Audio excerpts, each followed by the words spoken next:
믿음으로 의롭다 인정받는 사건이 그리스도교 신앙의 엑기스입니다. 우리가 많이 들었던 단어죠.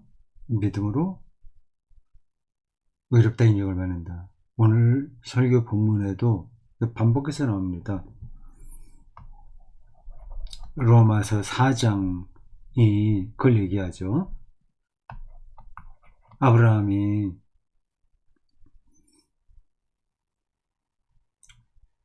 율법의 행위로 의롭다고 인정받은 게 아니라 믿음으로 인정받았다는 것을 예로 들면서 하나님 앞에서 사람은 행위, 업적이 아니라 믿음으로 인정받는다는 얘기입니다. 이게 뭐라고 표현해야 될까요? 양날의 검이라고도 할 수 있고 뜨거운 감자라고도 할 수 있습니다. 믿음만 있으면 되냐? 거기에 따른 삶이 있어야지, 행동이 있어야지.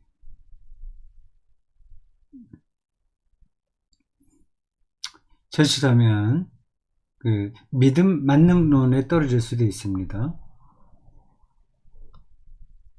그 죽은 믿음이 되는 거죠. 삶에 변화가 없는 믿음만 강조하면 위험성이 있습니다. 그럼에도 불구하고 기독교 신앙은 행위가 아니라 믿음에 초점이 있습니다. 이걸 붙들어야 돼요. 그래서 설교 시간에 영적 화두라고 했습니다. 죽을 때까지 우리는 이 명제 안으로 들어가야 됩니다. 많은 그리스도인들은 이러한 명제를 다 안다고 생각합니다. 물론 여러 번 들었기 때문에 알죠. 자기가 그걸 설명도 할 수 있을 거예요. 자기가 안다고 생각하고 또 설명할 수 있다고 해서 바로 저 명제 세계 안으로 들어갔다는 보장이 있는 건 아닙니다. 화두 아시죠? 계속해서 그 주제를 붙들고 그 안으로 들어가는 삶에 그 긴장감 넘치는 태도거든요. 계속 그 안으로 들어가야 되거든요. 이런 말들이 어떤 사람들에게는 들리고 어떤 사람들에게는 들리지 않을 겁니다. 제가 즐기는 테니스를 예로 들면 그렇습니다. 테니스도 끝이 없어요. 계속해서 어떤 테니스의 세계가 열립니다. 준비만 되면요. 그렇지 않고 내가 저 사람하고 게임에서 이겨야지 그런 것만 앞에 있다거나 아니면 게임을 하면서 상대방을 뭐 이렇게 약올린다거나 그런 데서 흡족해 하는 거, 그런 식으로도 테니스를 즐길 수 있습니다. 그래서 많은 테니스 동호회원들이 테니스 칠 때만큼은 우리가 웃고 즐겨야지 그래 충분한 거야 를 생각합니다. 그렇게 해도 되겠죠.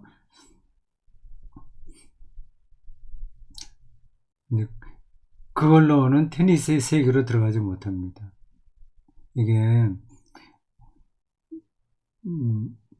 테니스를 직접 해보지 않은 분들은 잘 느끼지 못합니다. 테니스 아니라 다른 것도 사실은 마찬가지예요.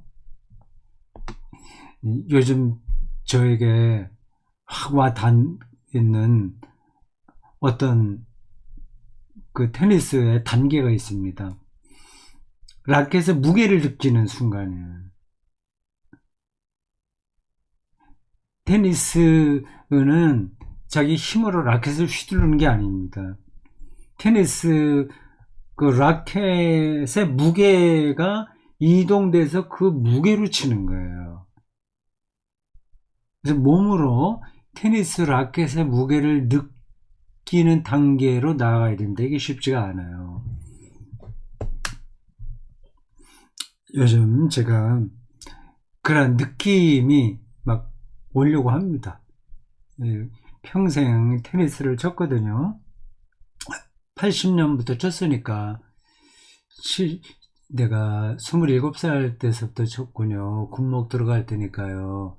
지금까지 뭐 이런저런 일로 바쁠 때에 몇몇 기간 동안만 쉬었지 그렇지 않고는 계속 했습니다. 독일 유학가 있을 때 열심히는 못 쳤죠. 조건도 안 되고요. 그래서 조금 치긴 했습니다. 박사학위 논문을 쓸 때는 테니스 좀 못 쳤죠. 몇 년 동안요. 매일 이제 그 책 읽고 뭐 정리하고 해야 되니까요. 그리고 설교 비평할 때 50대군요. 예. 그때도 테니스를 이따금 쳤지 잘 못 쳤어요. 그래도 어쨌든 평생에 또 쳤는데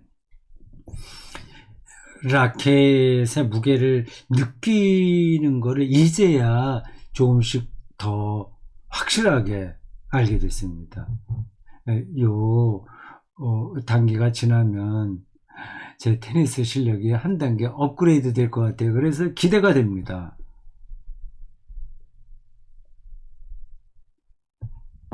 뭐 옆으로 말이 나갔습니다.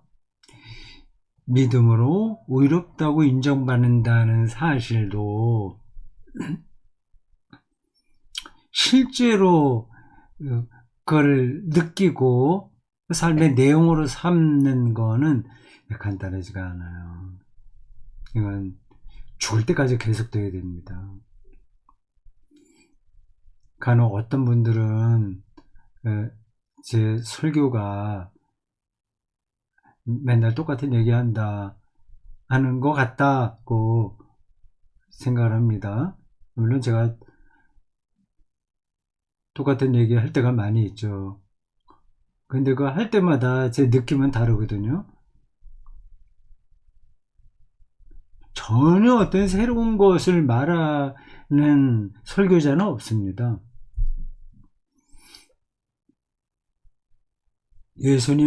예수님께서도 뭐 그러셨고요. 뭐 제가 예수님과 비교하는 게 아닙니다. 예수님도 하나님 나라 가까이 왔다. 하나님의 통치가 어떻다. 뭐 그런 얘기 하신 거 아니겠어요. 사도 바울도 계속해서 그런 얘기 한 거고요. 똑같은 이야기를 하더라도 그 말할 때에 그 내용을 얼마나 자기가 실감하느냐 하는 건 또 다른 문제예요. 오늘 설교 본문에 믿음으로 의롭다 인정받는다는 그 사실이 반복되어 있습니다. 이게 우리 기독교 신앙의 모든 것의 토대라고 할 수 있습니다. 대선 총평을 잠깐 했어요. 그 뭐예요? 자, 여기 설교문 잠깐 보면 설교문요. 여기에 이번 21대 대선 지지율을 설교 시간에 구체적으로 얘기했습니다. 더불어민주당 후보 49%, 49점 얼마 대통령 됐고요. 50%를 넘기지 못했네요. 국민의힘 후보 41% 얼마. 네. 제가 관심을 두는 거는 민주노동당 후보의 득표율입니다. 1%도 되지 않아요. 이게 한국 정치 세계의 비극입니다. 민주노동당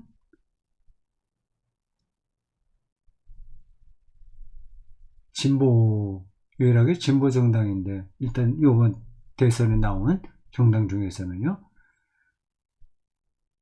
1%도 지지를 못 받았다고 하는 거 아니에요. 실제로 1% 지지밖에 받지 못한 건 아닐 겁니다. 내심 민주노동당을 지지하는 사람들이 많이 있겠지만 어떤 유력 후보를 견제하려고 그래도 조금이라도 가까운 쪽의 후보를 찍는 사람들이 많았겠죠. 그 마음이 이해가 되는 거예요. 그게 이제 우리나라 정치 이 지형의 비극이라고 하는 겁니다. 민주주의가 어느 정도로 잡힌 나라에서 어떤 진보적인 입장을 취하는 당이 1%밖에 지지를 못 받는다고 하는 것은 찾아볼 수 없어요.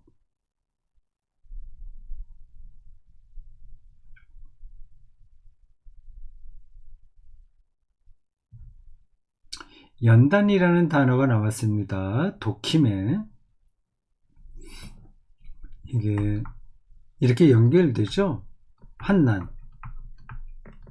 인내, 연단, 희망입니다. 익숙하게 우리가 잘 알고 있는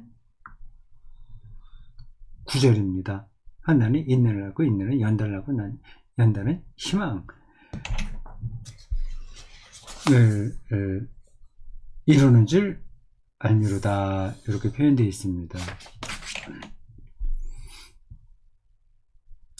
독힘에 요 단어를 우리말 성경은 연단이라고 했는데 그럼 인내하고 좀 비슷해요. 인내가 생기니까 그 연단이 돼. 이거 좀 비약이 됩니다. 다 와닿진 않아요. 연단 받는다. 그 칼을 만들 때 쇠를 불 속에 넣어서 달궈내잖아요. 그래 두드려서 옛날에 칼을 그렇게 만들지 않았습니까? 그럼 그런 걸로 우리는 연단 받는다, 뭐 시험 받는다, 훈련 받는다 그런 뜻으로 생각합니다. 뭐 그게 완전히 틀린 번역이라고 할 수는 없으나 우리에게 막 딱 와 닿지는 않아요. 공동번역 성경 이렇게 얘기한다고 설교 시간에 말씀드렸습니다. 시련을 이겨내는 끈기가 더 낫죠.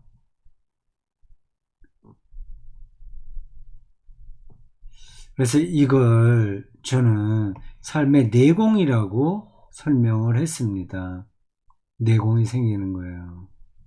환난은 우리가 질색하잖아요. 저도 환난 싫어요.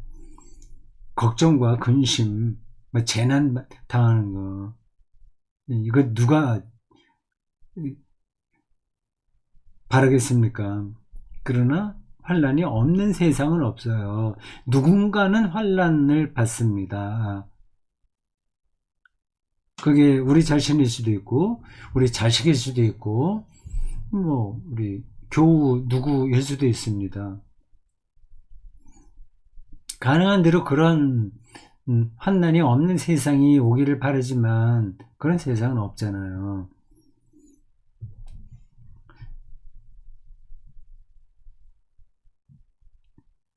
우리가 환난을 너무 두려워하는데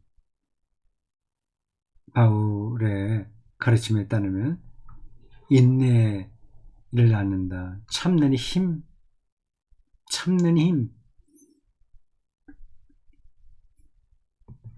그리고 그 참는 힘이 단단해지면 삶의 내공이 생기는 거죠.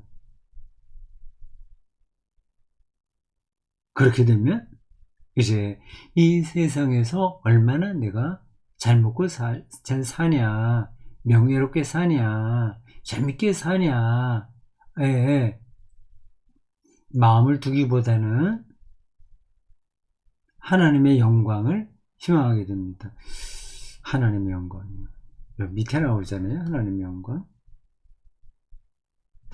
요 단계에서 그 삶의 내공에서 희망으로 넘어가는 요 단계에서 어떤 일들이 벌어집니다. 제가 실제로 그 환난이라고 얘기할 만한 일을 당하지 않은 사람이라서 이 구절을 내 경험에서 나온 것처럼 말씀드릴 수는 없어요. 직접 경험은 없어요. 그러나 간접적으로는 제가 이걸 따라갈 수 있습니다. 연단에서 희망으로 넘어갈 때에 어떤 일들이 벌어집니다. 어떤 생각이 변화하는 거예요. 관점이 달라지는 거예요. 군더더기와 같은 것들이 다 없어지게 되는 거죠. 우리가 환난을 당할까 근심, 걱정, 노심, 초사, 불안해하는 것은 그 군더더기에 너무 매달리기 때문에 사실은 그런 거 아니겠습니까?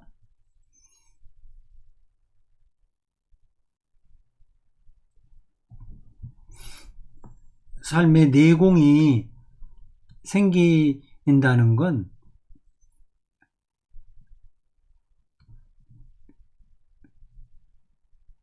우리 익숙한 용어로 바꾸자면 일용할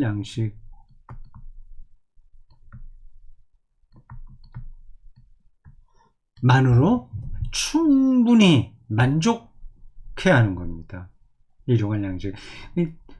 일용할 양식마저 없으면 그건 이제 살아있을 수 없으니까 안 되는 거죠.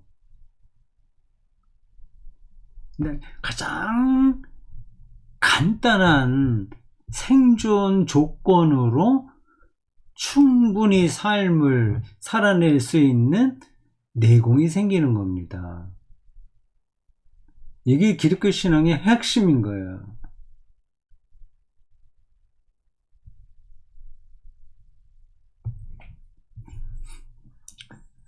그래서 이렇게 실제로 일상을 살아내려고 하는 사람들이 바로 출가, 수도승들입니다. 수도원에 가서 사는 사람들이에요. 그들은 일용할 양식만으로 사는 거예요. 우리가 이 세속적인 삶에서 재밌다고 생각하는 것들이 그들에게는 없어요. 그래도 그들의 영혼은 풍성한 겁니다. 저는 우리가 저 사람들처럼 살 수는 없으나 기본적인 삶의 방향은 제가 수도승이다 생각합니다. 출가가 아니라 제가 일반 집, 가정을 꾸리고 살고 이웃관계를 맺으며 살지만 기본적인 마인드는 수도승인 거예요. 우리가 시간 맞춰서 기도하고 수도승처럼 똑같은 삶의 형식을 갖춰야 된다는 뜻이 아니라 삶의 군더더기들이 아주 작아지고 최소한 일용할 양식으로 자기가 살아있다는 사실을 황홀하게 느낄 수 있는 차원을 가리키는 거죠.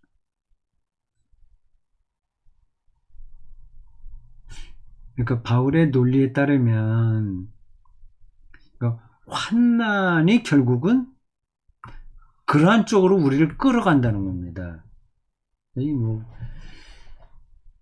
일반적으로는 제가 그렇지 못합니다. 삶이 완전히 파괴되는 거죠. 무력감, 절망, 좌절, 그런 불안, 그런 이제 악순환에 떨어질 가능성이 많이 있습니다. 그걸 이제 극복해야 되겠죠.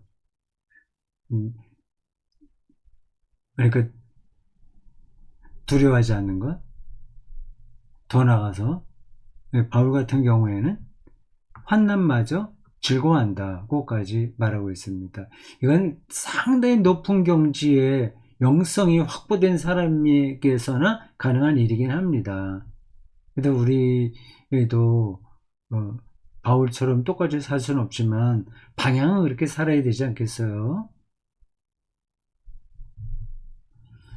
이렇게 살다 보면 시행착오를 많이 겪는다고 하더라도 어느 순간에 우리는 하나님의 영광만 희망하게 될 겁니다. 아무리 많은 걸 소유하고 누리려고 하더라도 다 우리에게서 빠져나갑니다. 우리의 생명력마저 다 빠져나가죠. 죽음 직전에 어떤 상태인지를 상상해 보면 압니다. 분명히 우리 앞에 오겠죠. 그때에 우리는 하나님의 영광을 희망하게 됩니다. 독사 투 데우라는 그리스어 번역이거든요. 독사 영광, 투 데우 하나님의예요. 글로리 오브 갓 하나님의 영광. 이건 아가페 투 데우 사랑 오브 갓. 서로 통하는 이야기죠. 하나님의 영광은 하나님의 섭리가 온전하게 실현되는 어떤 사태를 가리킵니다. 그게 뭔지를 우리가 지금 다 알지를 못합니다. 기껏해야 창조가 온전히 실현되는 것, 완전한 평화의 실현, 죄와 죽음으로부터 완전한 해방, 그렇게 밖에는 더 말할 수가 없어요.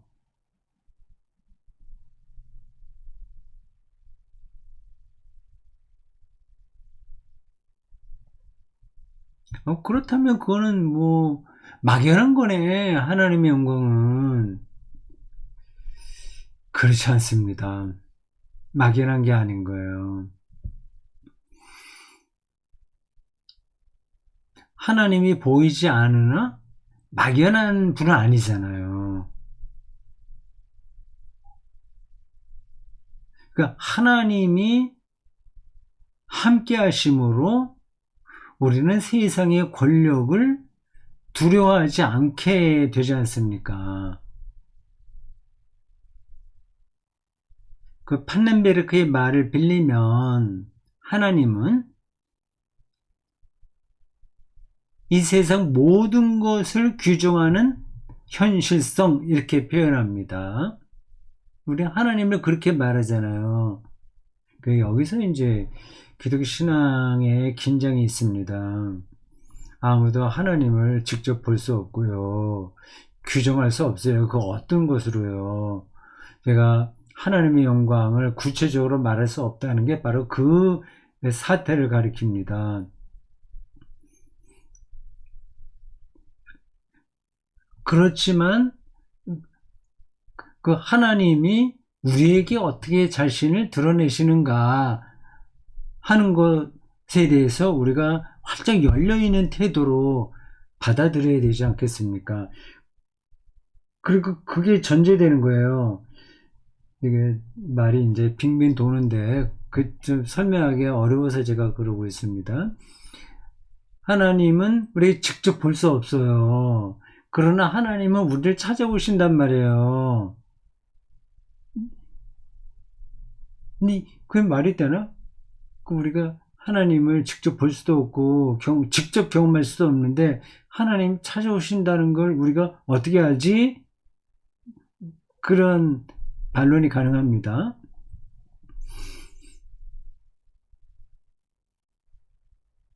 그래서 참된 평화, 참된 안식, 참된 기쁨, 해방 등등을 얘기하는 거예요. 그게 하나님의 영광에 가장 가까운 속성들인 거예요. 기쁨, 평화, 안식, 자유, 신부가 신랑을 기다리는 그런 설레임, 그렇게 비유적으로 설명할 수 있는 겁니다. 그러니까 기독교 신앙은 이렇게 눈에 보이듯이 어떤 것을 붙들고 있는 건 아니에요. 바울 같은 사람도 내가 지금 모든 다 아는 게 아니다 얘기하고 있지 않습니까? 그리고 자기가 자본줄로 생각하지 않는다고 말하지 않습니까? 내가 모든 걸 다 이루었다고 말하지 않잖아요. 그 방향을 향해서 자기가 줄다름 친다고 하지 않습니까? 그래도 그런 거는 좀 확실하지 않네. 그냥, 그런 거 복잡한 건 생각하지 말고, 그냥 여기서 즐겁게 재미있게 살고, 돈 좀 제법 벌어서, 인생 참 재밌었다. 뭐, 그렇게 좀 살면 되지 않겠냐. 근데 그런 말도 가능합니다. 그렇게 살고 싶으신 분들은 그래 살아도 됩니다.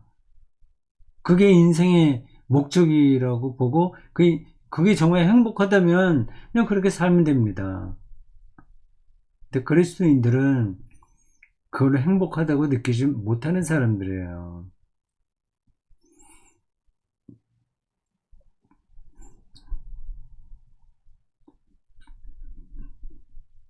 네, 전도서에도 모든 것들이 다 지나가고 헛되다고 얘기하고요. 실제로 우리가 사는 것도 인생을 돌아보니까 저도 마찬가지예요. 네, 벌써 제가 70대 중반 가까이 되고 있지 않습니까? 뭐 이런저런 여러 가지 즐거운 일들, 뭐 설레이던 일들도 많이 있는데 다 지나가 버려요. 그걸로 내 영혼이 충만해지는 게 아닙니다. 최소는 예수에게 가까이 가는 거지. 우리가 하나님의 아들이라고 믿는 그분과 하나 되는 것, 그분의 말씀에 깊이로 들어가는 것, 그게 이제 내 영혼이 충만해지는 유일한 길이다, 이렇게 생각합니다. 교회 밖에 있는 사람들은 인정하지 않을 수도 있겠어요. 망초이가 나왔습니다. 하나님의 영광, 하나님의 사랑, 뭐 그런 것들을 이야기하다가 예수께서 들의 백합화에게 솔로몬의 영광이 미치지 못한다는 말씀하신 걸 인용한 겁니다. 그러니까 하나님의 영광은 솔로몬처럼 만인 지상의 자리에 올라가는 게 아니에요. 이스라엘 역사에서 가장 호화롭게 산 사람이 솔로몬이잖아요. 그리고 지혜의 왕이라고 또 존경을 받지 않습니까? 예수님의 말씀에 의하면 그 영광, 그 사람의 영광은 들의 백합화에 미치지 못한다. 그 말은 역설적으로 이 세계에 이미 하나님이 창조한 세계에 하나님의 영광이 가득하다는 얘기입니다. 그걸 볼 눈이 있냐 없냐, 이게 핵심인 거죠. 망초 이야기를 했습니다. 요즘 망초가 지천이거든요. 그 아주 값싼, 이거 망초를 누가 돈 주고 사나요? 눌려 있으니까. 근데 그게 얼마나 신비로운지를 아는 사람이라면 하나님의 영광을 아는 거죠. 근데 이 세상에서는 끊임없이 솔로몬의 영광을 최고로 칩니다. 뭐 그렇게 살아보라고 하죠. 어떻게 하겠습니까? 마지막 7번째 소제목이 이렇습니다. 세상이 제공하지 못하는 충만한 삶. 이게 오늘 설교의 결론이라고 할 수 있습니다. 제 설교문의 맨 마지막에 단락에 나오는 겁니다.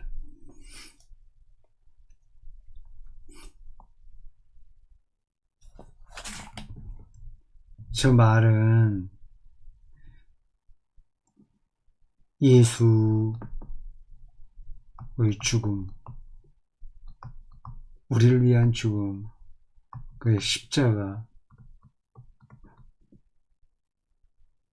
이것이 하나님의 사랑을 우리에게 확증해 주는 증거다. 이런 그 이야기를 끝에 나온 결론입니다.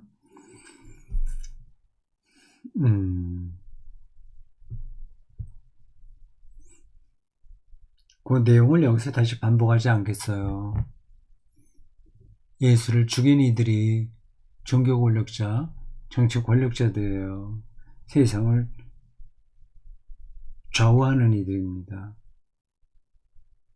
그들은 악한 일을 한 거예요. 더 극단적으로 밀고 나가면 인간의 모든 행위는 악입니다. 이게 맞는 얘기인가? 이게 위선적인 거예요. 선이긴 한데 위선적이에요. 그러니까 속이는 거죠. 그들의 눈에 예수는 제거되어야 될 대상이었습니다. 예수를 믿는 사람을 하나님께서 의롭다고 인정하셨다는 말은 세상에 제공하지 못하는 충만한 삶을 예수 믿는 자들에게 허락하셨다는 얘기입니다. 요 비밀 안으로 들어가야 돼요. 세상 권력, 지금 뭐 자본주의 체제니까 돈, 뭐 등등 두루두루 많은 것들, 좋기도 하고 뭐 등등 하는 그 모든 것들이 제공해 주지 못하는 충만한 삶, 그게 예수 그리스도를 통해서 주어진다는 겁니다.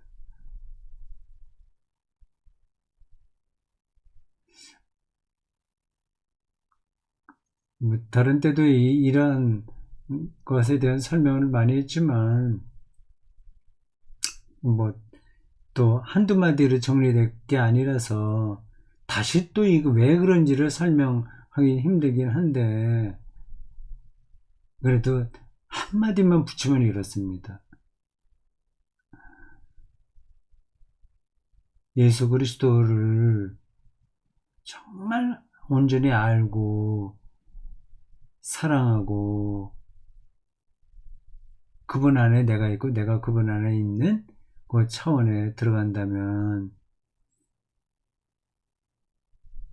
우리가 죽을 때 그분이 바로 옆에 있다는 사실을 느끼게 될 겁니다. 그러면 죽음으로부터 우리가 해방되는 거죠.